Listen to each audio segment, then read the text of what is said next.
Membuat sambal untuk babuko di hari ke-7 puasa.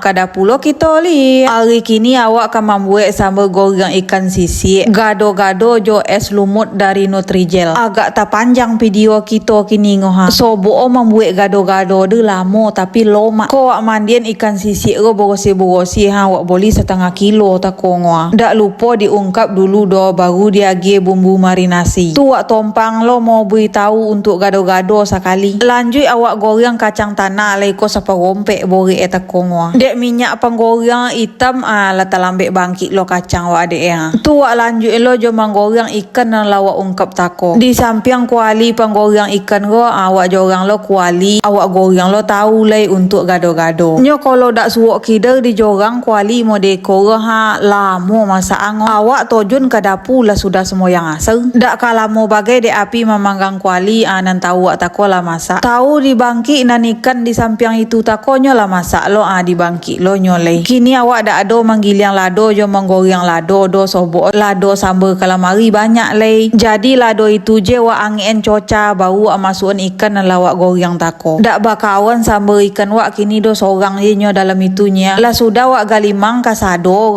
dore-dore di bangki dimasukkan ke dalam cambung banyak je nang ka dijorang lengo dak iko je nang ka diawai de. Lanjut lo awak blender kacang dan lawak goreng tako le. Nak dore cowo pakai blender je lah. Nyo kan itu lo guno blender go diboli untuk mempacopek ke rojo awak. Lah cowo kacang digiliang lo lado atau bumbu halui untuk gado-gado le. Langsung aja awak jorang ke dalam kuali ko awak. Tapi wak goreng bawang merah dulu baru masukkan bumbu halui dan lawak blender tako. Dimasukkan lo daun limau jo daun solom le. Lah masak lado dimasuk lo kacang dan lawak blender tako. Dimasukkan lo santan le. Nyo kan iko beda antara pical jo gado-gado. Kalau gado-gado dimasak kuah pakai santan, kalau pical tidak do bagiliang je ke dalam batu lado dunya. Sudah itu dimasuk lo gula naule atau disobik gula merah. Dak lupa lo air asam jawa do. Dimasak towi kuah sampai tobi minyak jo api nan sadang elok. Di samping kuali panjorang kuah gado-gado awak jorang lo ko Nutrijel ya. Awak buat nang rasa coklat dah dulu untuk kulit-kulit de anak gadi awak. Di samping itu nang kuah gado-gado tako lah masak wak jorang air le untuk paubui isi gado-gado. Ko ado mi tolu menganggur dalam kulkas. Wak obui ko dulu nan raga-raga coklat di samping itu tako lah mengelogak lo nyo dimatiin api dulu sambung lo wak ke sebelah itu di obui mi kunyang le. Lah masak lo mi kunyang lo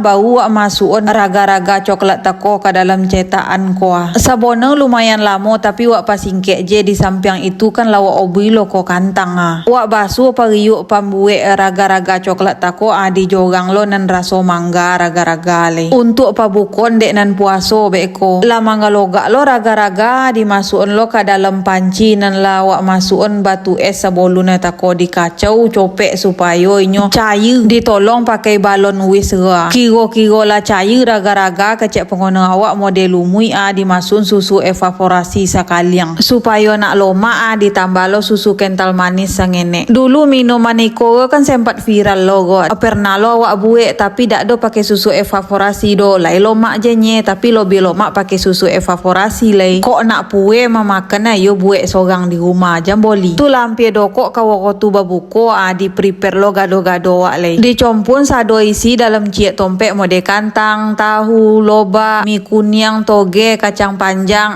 diage kuah di galimang. Tapi sagado abi untuk babuko aja kok untuk sahur beko lo sahur di galimang.